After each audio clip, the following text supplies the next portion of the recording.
Thank you everyone for joining us. I'm Samantha Suter, the Membership Development Manager here for the Kentucky Society of CPAs. We have asked Carl Mays with the AICPA and Dan Dustin with NASBA to join us today and share a little bit more about the CPA evolution and the changes that are coming up to the CPA exam. So with that, I will turn it over to you gentlemen. Thank you for being here today. All right, guys. So thanks so much for this chance to share with you a little bit about CPA evolution and what we've been working on, over the past many months and several years, really. So my name's Carl Mays. I'm with the AICPA, and I primarily focus on CPA evolution and CPA quality. So that's the Enhancing Audit Quality Initiative. And then Dan Dustin is joining me from NASBA.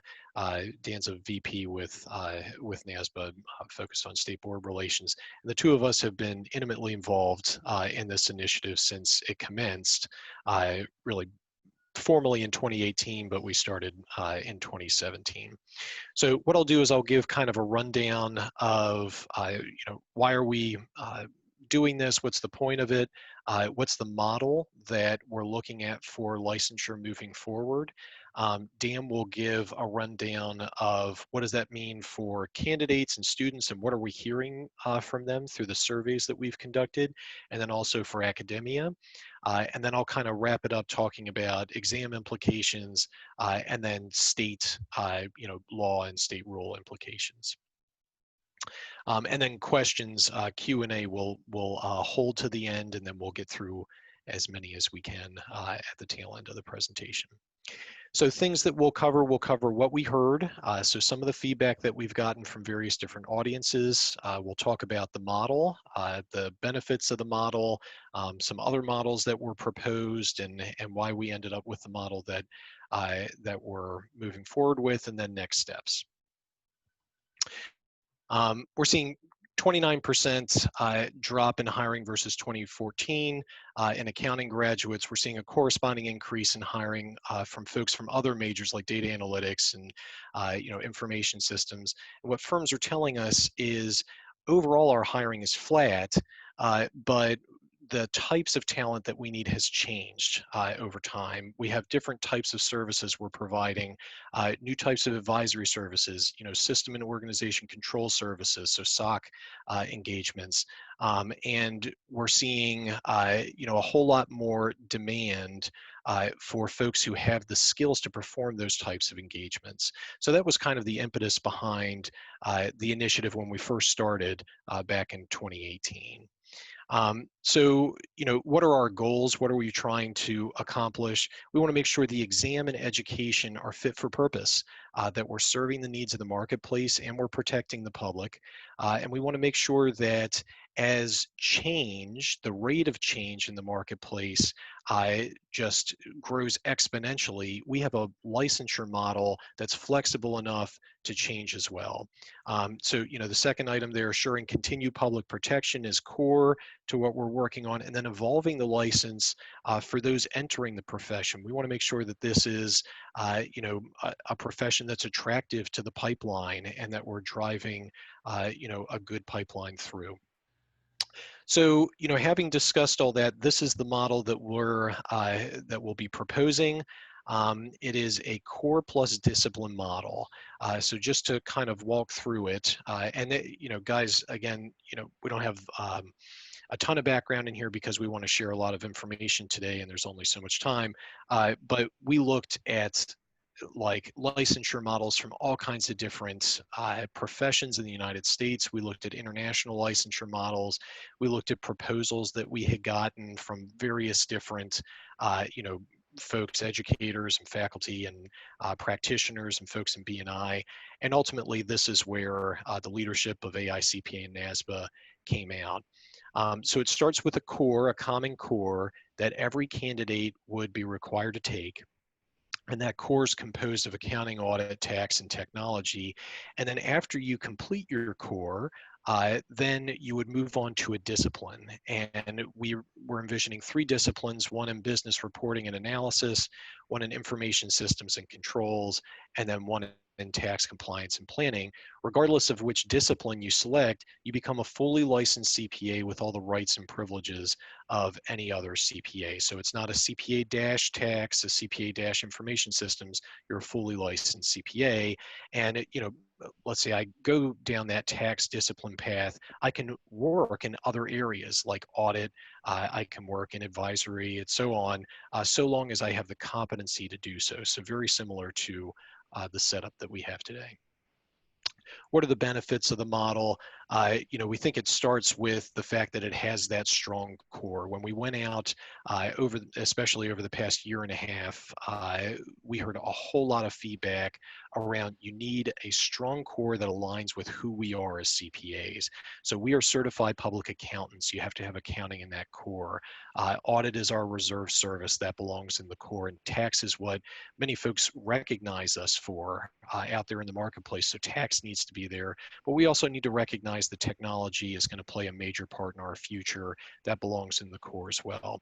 But then beyond the core, it results in a deeper dive and deeper knowledge coming into the profession in one of the primary pillars of the profession, so tax, business reporting, information systems. It reflects the realities of practice, and I'll talk through that using a visual in just a moment. We talked about how it needs to be dynamic and adaptive and flexible, and this model accomplishes that. So, rather than a one-size-fits-all approach, what we're seeing here is, let's say, a new discipline becomes super important to protect the public interest and to meet marketplace needs. That discipline could be added. We could have 4 disciplines. Let's say one of the disciplines that we've laid out here becomes so just fundamental to what a CPA is that it belongs in the core. We could do that. The core could absorb that discipline. So it really provides us with a whole lot more flexibility moving into the future to try to future-proof our license and the structure of the license. But at the end of the day, it results in one CPA license. It's not a CPA dash. We're not splintering the credential in any way. We're not restricting folks to only operating in the discipline that they select. And that was really important to a lot of the folks that we heard from. And we feel like it's going to enhance public protection by providing that deeper dive. So, I know I want to go into tax. Tax is of great interest to me. I can take that tax compliance and planning discipline. I can take courses that kind of lead me up to that discipline while I'm in college. And ultimately, you're producing a more knowledgeable and market-ready candidate. So those are all kind of thinking around it. What did AICPA members say at council? Just a couple quick quotes, and these were pretty representative. This is going to raise the bar for the profession. It's going to let us be flexible as the environment changes moving forward. It makes our CPA licensure model agile, and it protects those core competencies which are so important to who we are. Similar feedback from state boards when we reached out to them back in October at their annual meeting. We heard, there's going to be additional testing in an area of emphasis. It allows CPA, the license, to be more nimble as we see changes. We agree that ultimately it's got to produce one CPA license. You don't want to splinter the credential. And every CPA would have that strong core, which is so important. Again, going back to those October presentations at Fall Council and to state boards, we asked everybody to participate in breakouts, and we asked them to consider what should be in the core and what's less important for the core. And what we heard was really pretty consistent with what our model prescribes. So, audit and the test, super important to the core. Principles and intermediate accounting belongs in that core.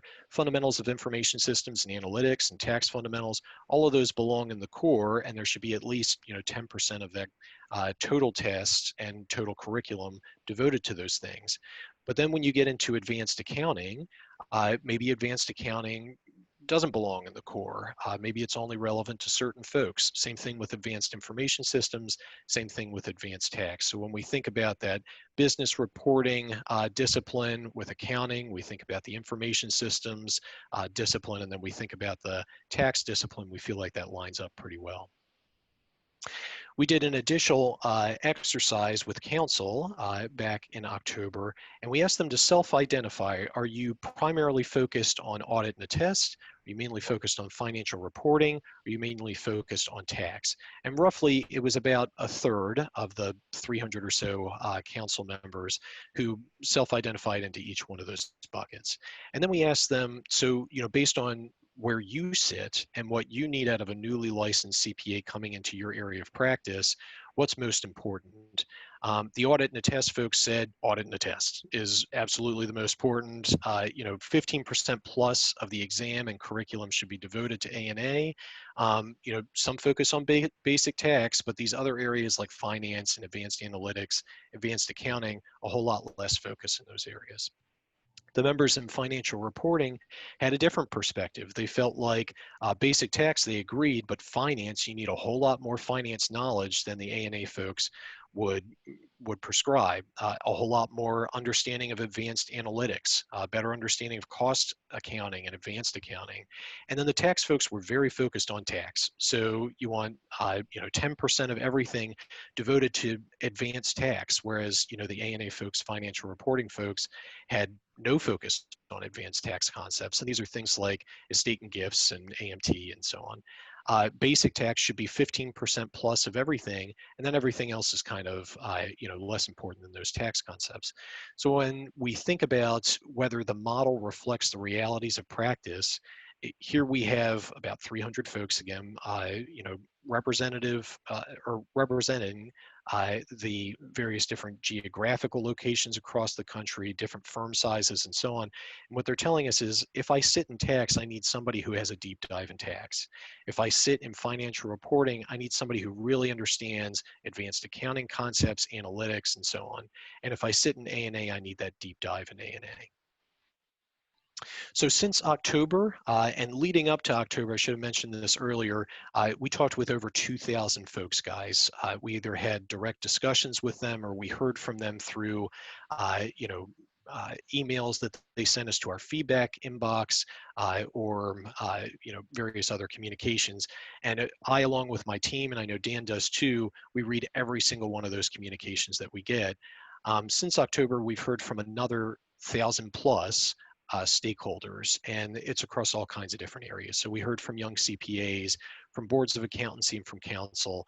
We heard from about 30 state CPA societies at this point, boards of directors of the state societies, AICPA and NASBA boards. We heard from small firms, medium-sized firms, regionals, larger firms in the Big Four, from students and from academia. We talked with AAA and their leadership. We talked with AACSB and their leadership. We heard from CPAs in business and industry and federal regulators. We talked with the Board of Examiners, technology experts, AICPA committees, and so on. Just really ran the gamut in trying to get as much feedback as we could. And in total, we ended up with over 1,000 or 3,000 responses. We did over 40 discussion groups over the past year and a half. So we really have a pretty good understanding of where folks are at. Some of the things, and we wanted to be unbiased and share all of the input that we got.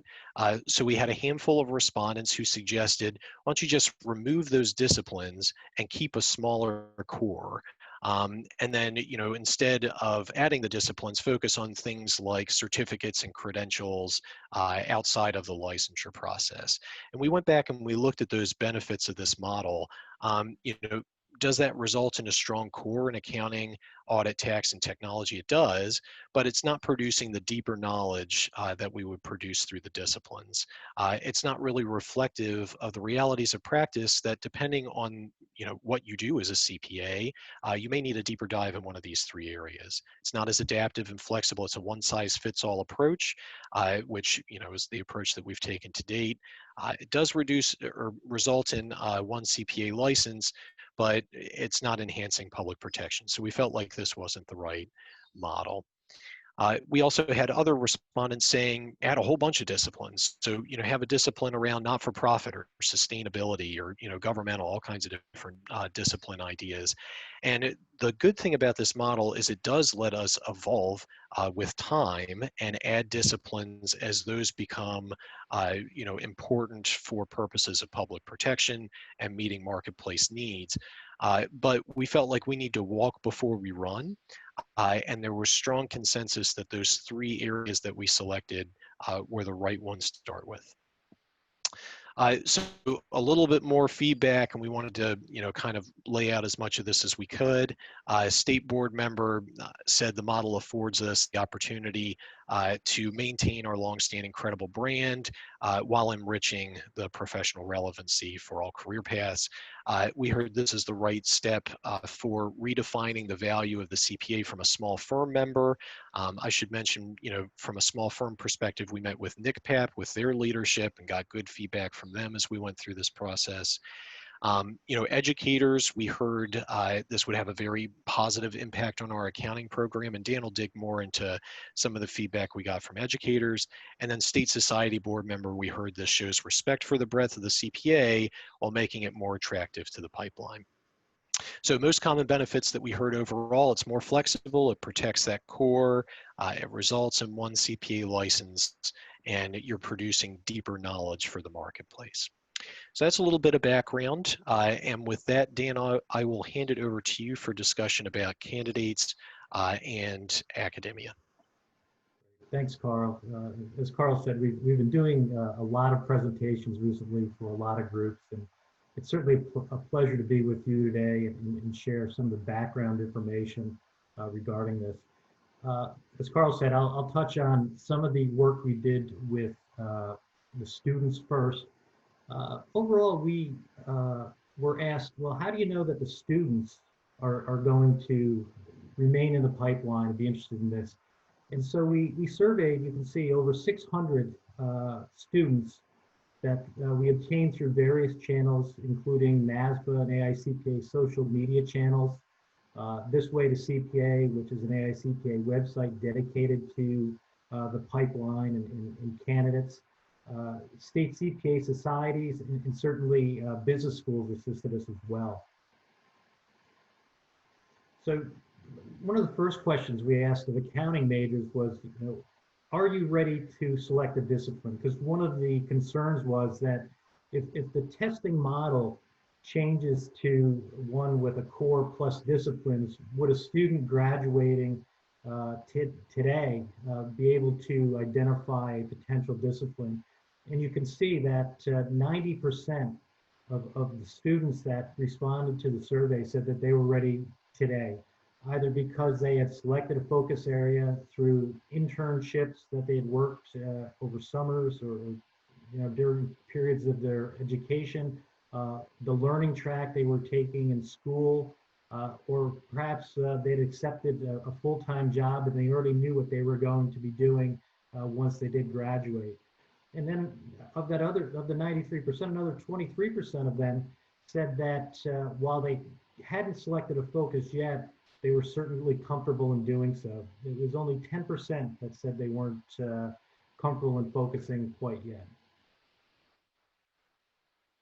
So one of the other things we did is we tried to parse that data and get a better understanding of selecting a discipline based on where they were in their academic studies. And you can see on the left-hand side, certainly sophomores who have less exposure to the profession are much less comfortable in identifying a discipline or a practice area at that point in their academic career. But when you look at juniors through graduate students, again, 91%, 71% saying that, again, they've done it through their learning track or an internship or accepting a full-time job. And then again, 20% saying that they are comfortable doing so even if they haven't done it yet. And again, only 9% are saying they're not comfortable. We also said, how would CPA Evolution affect your interest in becoming a CPA? Because we wanted to make sure that this wasn't going to have a significant impact on the pipeline as we move forward. And you can see 33% said they continue to be very interested and that it would have no impact on their decision to become a CPA whatsoever. 47% said that the new model would increase their interest in becoming a CPA. 4% indicated that it would have, they would be less interested or have no change, and 16% said it would decrease. And so we focused really on that 16%. You know, what is the cause of the decrease in the interest? And we found in the discussions that it was really a lack of understanding of what the current model was and what the future model was going to be. And we certainly identified that as a possible education opportunity for us moving forward. So while it's, you know, 80% right now, potentially it's going to be much higher as we get out and start speaking about this much more with the students. We also focused on what non-accounting majors would say, and we had 98 responses from non-majors and asked how would CPA Evolution, this new model, affect your interest in becoming a CPA. And you can see 50% said it would increase them, 12% said they were already interested and continue to be interested, 27% said that it had no change because they weren't interested to begin with, and only 11% said it would decrease. So you can see even with non-majors, we had 62% of non-majors saying they are interested in the CPA license and something they would consider moving forward. So one of the other things that we heard during our discussions was, you know, what impact would the model have on hiring decisions by firms? So the AICPA reached out to firms, hiring managers for firms with 50 or more personnel. And generally they said that, you know, much along the lines of what we heard from the student population, they may hire people based on where their academic studies were or because of where they worked in an internship. But as individuals gain more experience in the profession as practicing CPAs, they would not be limited to what their studies were in college or what discipline they may have taken on the exam. Their career path is really defined on where their interest and where their experience is. So again, hiring managers were very supportive of the model and did not see this as a limiting factor whatsoever. So let's turn a little bit to academia now, and we'll talk about some of the feedback we've had there. You know, one of the things we wanted to know, and as Carl mentioned, we had a lot of outreach. We want to know how would a change in the model and the focus impact colleges and universities. In January, NASBA and the AICPA leadership established an education advisory group, and it was made up of educators and practitioners, educators from all sizes of universities, from community colleges to small schools to large state schools. It also included practitioners from various size firms. One of the other things we did is we reached out to small schools and historically Black colleges and universities through discussion groups to gain their feedback. And also, the AICPA conducted an academic survey of which more than 150 people responded. Finally, we talked to both AICPA and NASBA education committees, and we talked to both AAA leadership as well as AACSB leadership throughout the process. So some of the things we heard, a lot of the academic community saw that this change would be seen as an opportunity. Evolution would increase offerings in technology. And Carl and I have been doing a lot of presentations over the last 5 or 6 weeks. And I'll tell you, I've been pleasantly surprised at the number of colleges and universities, no matter the size, who are already starting to introduce things like data analytics into their coursework.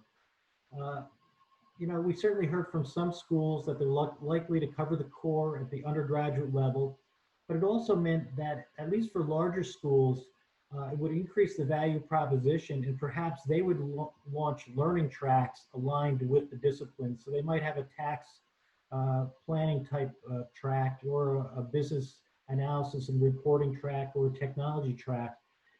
Certainly smaller schools were a little less positive from the standpoint that they may not necessarily have the resources that they need to cover all three disciplines.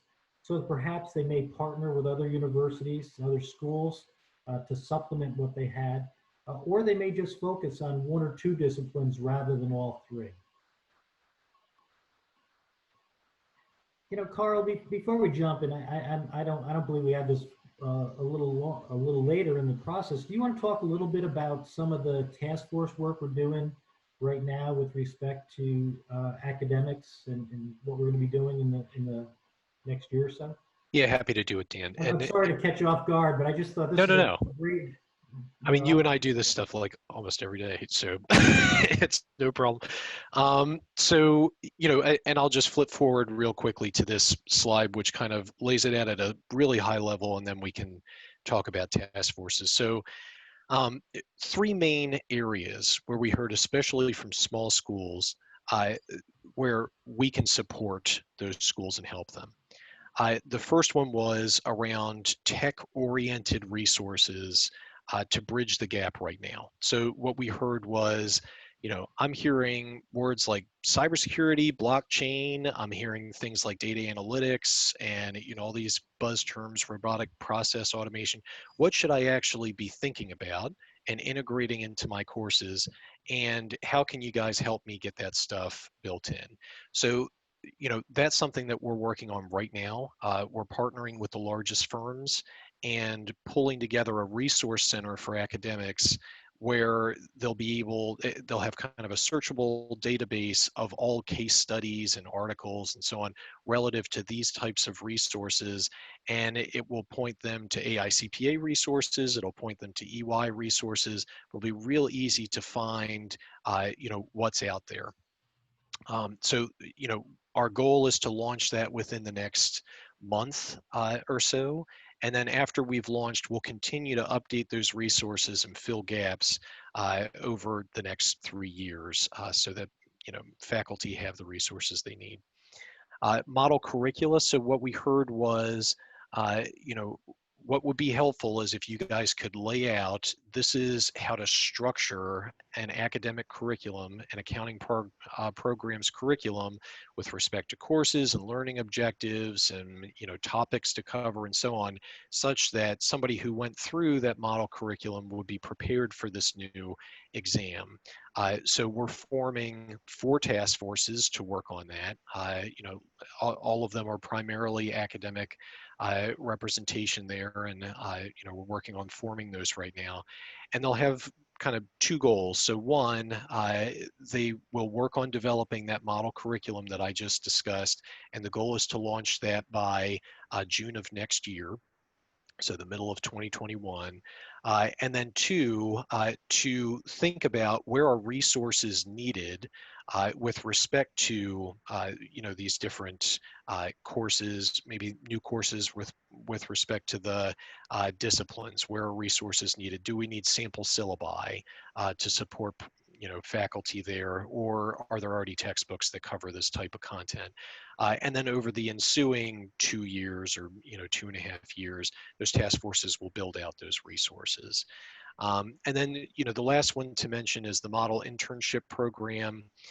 You know, this was kind of feedback that we got from the largest firms. They felt like there's a lot of students out there taking internships where they're not, you know, securing college credit for that. And the question is, how can we break down the barriers to college credit for those students to try to, you know, if there's, you know, a way that we can work with faculty in order to get them what they need from an academic rigor perspective, but also make it less, you know, painful for the student writing papers and so on, things like that. You know, that's kind of what that'll be looking at. So that will be a mix between large firms that have significant internship programs and then faculty at schools that, you know, they have a lot of folks taking internships. So those were some of the things that we'll be working on over the coming years. Thanks, Carl. I appreciate that. I threw you a little bit of a curveball, but you know, we talk about this over time, and it just seemed like that was the place to really talk about it rather than over these next couple of slides. So I appreciate you doing that. This slide really represents where the Uniform Accountancy Act model rules on education are today, and really where we found some commonality amongst the boards of accountancy with respect to their education rules. The Uniform Accountancy Act is a joint AICPA, NASBA, Evergreen model accountancy act that boards of accountancy, state societies, other stakeholders could use if they're trying to look to modify their statute. And the UAA, Uniform Accountancy Act model rules, are the model rules that go with that statute. So the middle column is where the Uniform Accountancy Act is today. And the way the Uniform Accountancy Act is worded, it says you need 24 hours of accounting, excluding principles or introductory accounting work. So it talks about the fact that requiring specifically principles of accounting, it requires 3 to 6 hours of principles. It then lists a whole host of accounting content, including audit, managerial, tax, financial accounting. Those tend to be what state boards right now define as an accounting concentration. And then there's a whole list of other subject matters. So there's this whole list. And then in business, there's again 24 hours in business coursework or content other than in accounting. And the total requirement then is 51 to 54 hours. And then internships right now in the Uniform Accountancy Act model rules is 6 hours. The right-hand column is really where the boards are right now. And what's interesting is there are a number of boards who talk about 24 hours of accounting, excluding principles, but there are others that count principles as part of their course, their course count, and they may say you need 30 hours in accounting, and it just depends on the jurisdiction. As I mentioned, there are a number of jurisdictions that define an accounting concentration for 12 hours, and then they supplement that with some other accounting content for a total of 24. And with respect to internship hours, they're really all over the place. There's about 17 or 18 jurisdictions that specify in their rules some number of internship or independent study hours. It varies anywhere from a limit of 3 in accounting to perhaps 3 in accounting and 3 in business. I was on a call earlier today where the jurisdiction had 3 in accounting, 3 business, and 6 that could apply toward the 150-hour requirement. So there was really no consensus amongst the boards, even those that had specificity in their rules. So how might the UA be revised? And one of the things we did back in the spring, we went through the process of sharing a proposed model rule amendment at what's called a summit. It's a joint meeting of the leadership of the AICPA and NASBA, who meet semi-annually to talk about important issues that are going on in the profession, as well as things that are being worked on by either party. Back in February, Carl led a discussion of proposed changes to the model rules. And so this is those changes. They were discussed again at Spring Council and again at the NASBA regional meetings in June. Ultimately, the NASBA Board of Directors approved exposure of the proposed changes to the model rules. And that exposure draft came out on May 26th, and the exposure period goes through August 31st. So we're still seeking input and comments on the proposed model rules. The model rule revisions would specify that you need 6 hours of principles at the undergraduate level or 3 hours at the graduate level. It'll also specify that you need specific accounting content tied to the core that is what you saw in the exam model, whether it's audit, information systems, tax, financial accounting, 12 content hours there. And then you would supplement that with other relevant accounting content, including content in the technology area. A lot of boards right now have accounting information systems. We've augmented that a little bit with data analytics and data interrogation techniques. We've also added a little bit more to the list of accounting content areas, things like mergers and acquisitions. So evolving the accounting content to be more relevant to where the practice is today. And we did the same thing with business. Business remains at 24 hours, but again, we wanted to make sure that business content included content in technology. One of the other things we did in both accounting and business, the business subject matter, was to make sure that boards were aware of the fact that sometimes the technology coursework may be taken in another school. It may be taken in an engineering school, a mathematics school, computer sciences. That relevant coursework may not be tied specifically to a business program, and that it's important to identify where that may be and what may count to get that technology content into a program. The other thing it did was it increased, again, based on the feedback we received from the Education Advisory Group, was to increase the electives for internships and independent study from 6 hours to 9 hours. And it would be 3 hours in accounting, 3 hours in business, and the final 3 hours would apply to 150 hours of education. And so, Carl, I jumped you ahead on this slide. We've covered it. I think I'm ready to turn it back over to you to talk about the exam. Great, thanks, Dan. So from an exam perspective, how might the exam change? So we have gotten a ton of questions about what would the structure of the exam be, you know, specific questions about content and so on.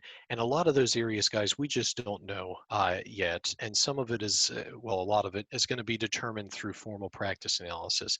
But what we can share is what we expect at this stage. So that's what these next few slides get into. So what do we expect would stay the same? The exam would still be designed for a 1 to 2 year professional. So you're still talking about, you know, newly licensed CPAs, new staff, no more than a 16-hour exam. So we wouldn't be increasing the total size of the exam.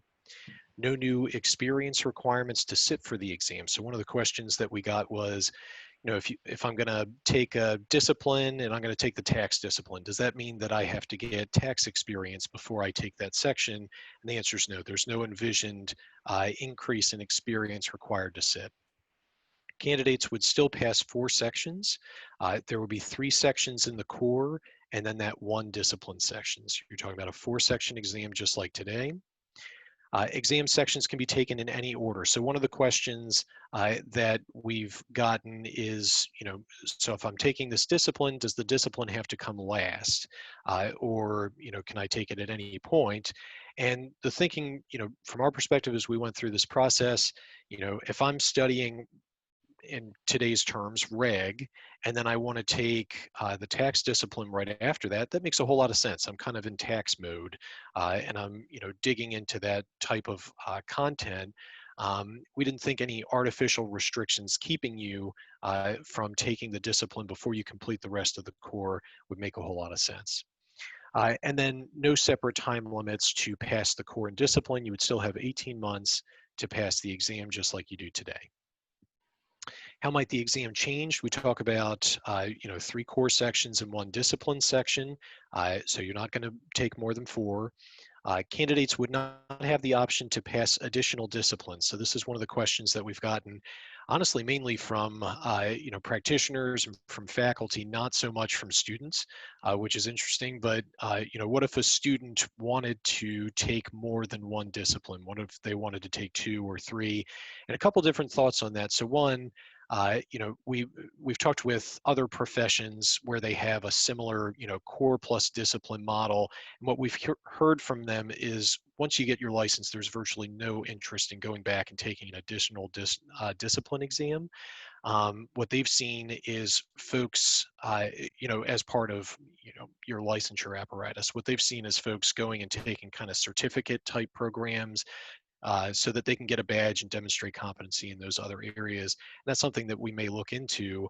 But you know, at the end of the day, it's a licensure exam for licensure purposes. It's core plus 1, and we really don't want to go beyond that. It's core plus 1.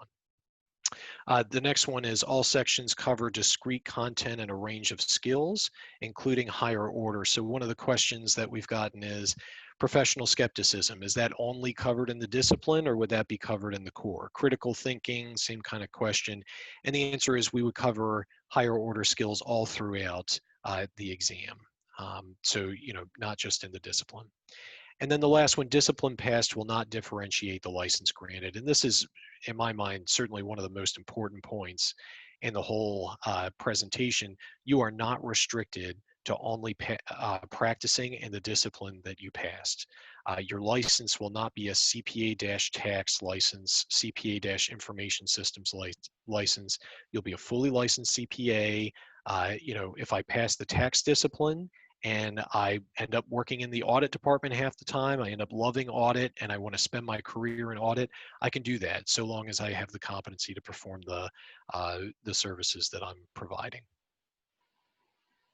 And then the last one here is the impact on the state. So a lot of times, folks who are familiar with state boards and, state societies, they're kind of listening to the rest of this presentation, and we get to the end and its impact on states, and they're kind of, biting their nails thinking, oh my gosh, this is going to be terrible.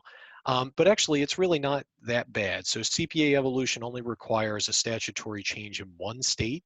So that is one law in the entire country that we have to change in order to effectuate this change. And then from a rule perspective, it's 7 states. And the only reason that we need to change those 8 states' rules and statutes is because they specify the names of the exam sections. So the names of the exam sections will change, obviously. So we need to make sure that those states move to the existing Uniform Accountancy Act, suggested language, which doesn't specify those exam section names. But there are no other required changes around rules or statute with respect to exam. And then with education, so the term, and I know we've got a bunch of educators on the line, so you guys are likely familiar with all this, but the term that we use with respect to education and being accepted across the country is substantial equivalency. So we want to make sure that education requirements in state A are substantially equivalent to state B so that you have license mobility. And substantial equivalency is based on 150 hours, a bachelor's degree, and an accounting concentration or equivalent. None of those things are being changed through CPA Evolution. So no rules changes, no law changes are mandatory or absolutely necessary in order to move forward with CPA Evolution. Having said that, as Dan described earlier, as we started going through this process, we looked at the Uniform Accountancy Act model rules. We realized there's an opportunity to create greater alignment among the states and try to align what the UAA model rules say with the majority of states. There's an opportunity to build in more technology into the way that an accounting concentration is described and a business concentration and so on, to reflect the role that tech is playing in the profession. We can look at internships and try to create some uniformity around there. The idea is moving from a maximum of 6 internship hours up to 9. And then, some work around accreditation and make sure that states have a good understanding of what they can and what they cannot rely on for purposes of reviewing transcripts. So if you guys are interested, as Dan mentioned, the exposure period ends on 8/31, and you're welcome to check out evolutionofcpa.org, which is our website. It's prominently displayed there, and provide us with your input. So what's next? And this is our last slide before we get to Q&A. AICPA Council, really, I'll take a step back. So really we had 2 primary approvals before we could move into the implementation phase of this effort. We needed AICPA Council to vote to support, moving forward with CPA Evolution. Same thing with NASBA's Board of Directors. And then, we could kind of move forward. So in May, AICPA's Governing Council voted, it wasn't quite unanimous, but it was close, overwhelmingly voted to support moving forward with CPA Evolution. NASBO's board of directors this past week voted unanimously to support moving forward with CPA Evolution. And now, really, guys, it's a go. So it's a matter of planning and mapping out implementation.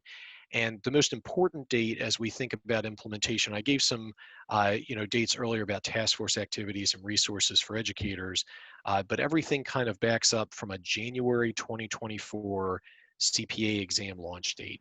So that's what everything is working toward. So, that was our last slide. And with that, Samantha, Dan, and I can take some questions. All right, so I'll just read the ones that have come up in the chat box, and people feel free to keep putting them in there. Let's see. We have, so will there be a knowledge of law legal component any longer for certification testing?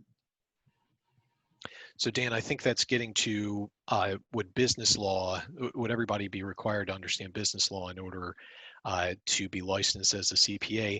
And that gets to content and where content lives in the exam and so on.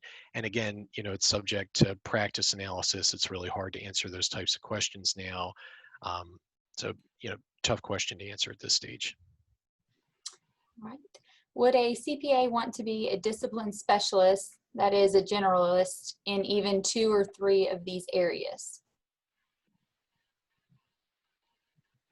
Dan, your thoughts on that one? Yeah.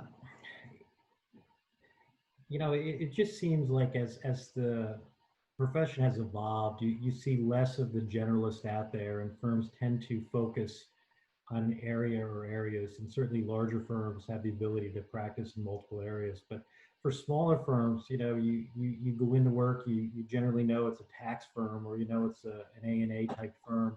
So I don't know that the generalist as it once was maybe 20 years ago is the same as it is today. Carl, I don't know. Do you think that somebody would have multiple disciplines?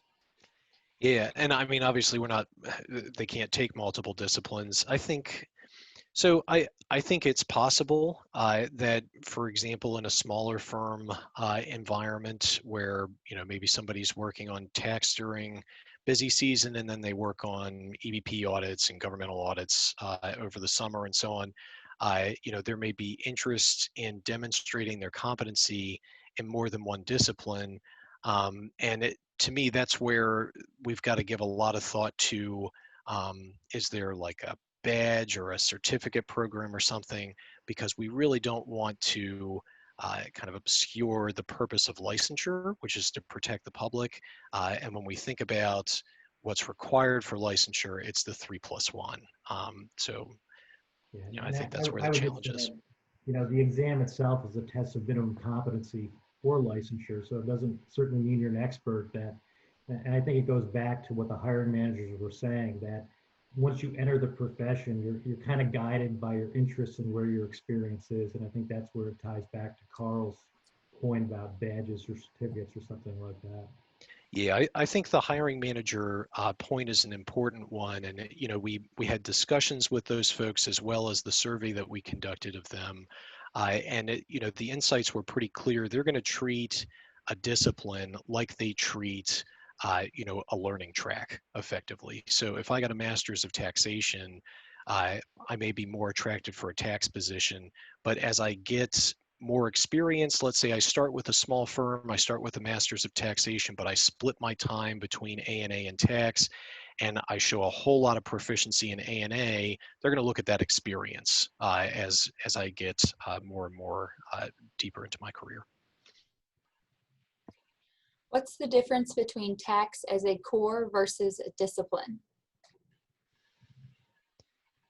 Yeah, and again, it gets to content. I think I think our view, and this was kind of illustrated in that council and state board discussion earlier. So you're probably talking about fundamentals of taxation living in the core. When you think about some of that more advanced content, that may be what ends up living in the discipline. But these are questions, guys, that'll be answered over the next year and a half. I will share for folks who are educators and you're thinking about, what should I be covering? That model curriculum, that's going to be one of the goals, is to align ourselves with what exam is seeing through the practice analysis, and to help faculty understand, okay, if you want to support somebody going down the tax route, maybe you have this stuff as part of your core, but then you have a track devoted to tax and it would cover these other learning objectives. So that's something that we hope to have a good answer for by June of next year. Would fraud prevention and ethics be covered in course material and testing? Dan, your thoughts on that one? Again, it goes back to ultimately what the studies will show for exam content. Certainly, some of the topics that have been raised, law and ethics and fraud, important topics, things that tend to be core right now. In some ways, it's just a matter of, when the practice analysis is done, what falls into the examination core versus what falls into a discipline. And again, it's all going to be determined based on the practice analysis that will occur over the next couple of years. And I know we've been using the term practice analysis. For anybody who's not familiar with that, practice analysis, it's effectively a series of surveys and focus groups of folks who are out there in practice, asking them, what content is most relevant for a newly licensed CPA and is needed in order to protect the public interest. So that's kind of super high level version of what a practice analysis is. This next one you, I think, touched on with looking at the experience, but if a person selects a particular discipline, you noted that a person can work in a different discipline. However, would the completion of your exam in a discipline somewhat limit you with potential employers?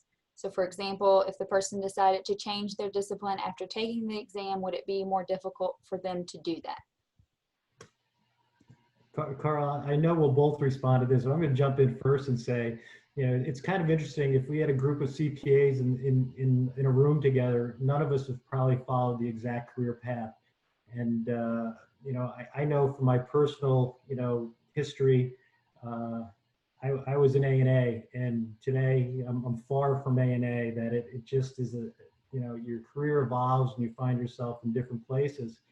I haven't done, other than personal tax returns for my family, I haven't done a tax return in probably 25 years, but I did do them 25 years ago. So I don't know that, taking a discipline on a licensing exam limits you in any way.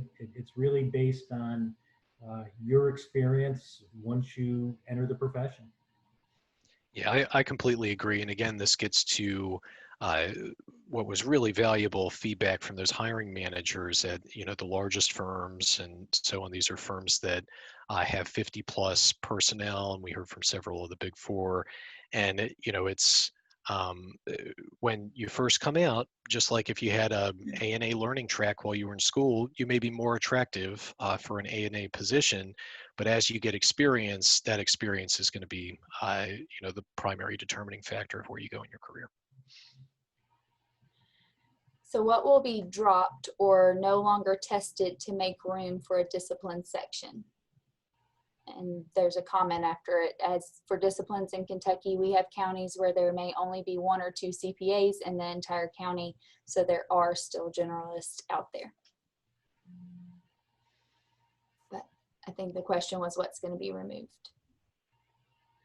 Yeah, and it would be speculative of us to, throw out ideas. Again, it'll be based on the practice analysis, and not trying to sound like a broken record with that. I do think it's fair to presume that there may be content that currently lives, in our exam core, in FAR, and audit and reg, that would either move to a discipline or that would be pulled out of the exam altogether. But again, to speculate on that, I don't think would be wise at this point. We just don't know. I typically start talking to my students about exam requirements in the intermediate accounting courses. The students in Intermediate Accounting 1 this fall will graduate in 2022 or 2023. If they begin sitting for the current exam and have not finished by the time the new exam is launched in 2024, will they have to start over? It's a great question.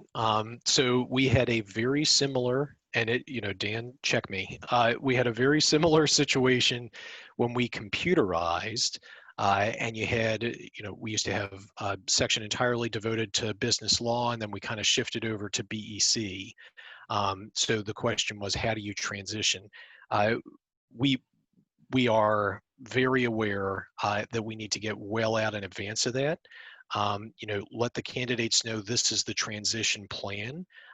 Candidates, to answer the question directly, no, the candidate would not have to start over completely, but we will come up with a transition plan and circulate it to state boards, get as much volunteer feedback as we can, and the goal is going to be to make it smooth as possible for the candidate. Yeah, the transition plan would really be the crosswalk of how you take conditional credit for exam sections passed under the old model to credit for sections on the new model. And certainly a lot of work will be focused in that area in the coming months. Very important area. And it looks like our last question, how will this impact the small firm that does not have the resources, money or staff, that would allow for their staff to have a focus of education and testing in one area? These types of firms expect that new CPA to be knowledgeable and immediately able to function in all areas. The firms in Kentucky are primarily the small firms, which are much smaller than 50-plus firm. Yeah, so I think it's a good question. And we had a ton of outreach, guys, to smaller firms. We had, like I said, we met with NCPAP, which is, an organization that represents small firms. We met with their leadership. We had multiple discussion groups with small firms. And what we were hearing from them is when you think about the core, these folks are going to come out of, if their school ends up with a curriculum that supports the exam and preps folks for the exam, you're going to end up with folks who understand financial accounting. They're going to understand audit. There will still be a heck of a lot of audit in that core. They're going to understand tax. There's still going to be a lot of tax in that core. So those really are kind of the three pillars, but then they're going to do a deep dive in one of those areas. And if you're a small firm, a lot of small firms, I saw the numbers recently, I think it's almost 50% of smaller firms have no A&A practice. They focus pretty heavily in tax and client accounting services and advisory. You're talking about somebody who has, for example, a much deeper dive in tax than they would have otherwise, or a much deeper dive in business reporting and analytics than they would have otherwise. Maybe they have 2 extra courses in those areas or 3 extra courses, and they were able to pass a licensure exam in those areas. So I think it benefits firms of all sizes.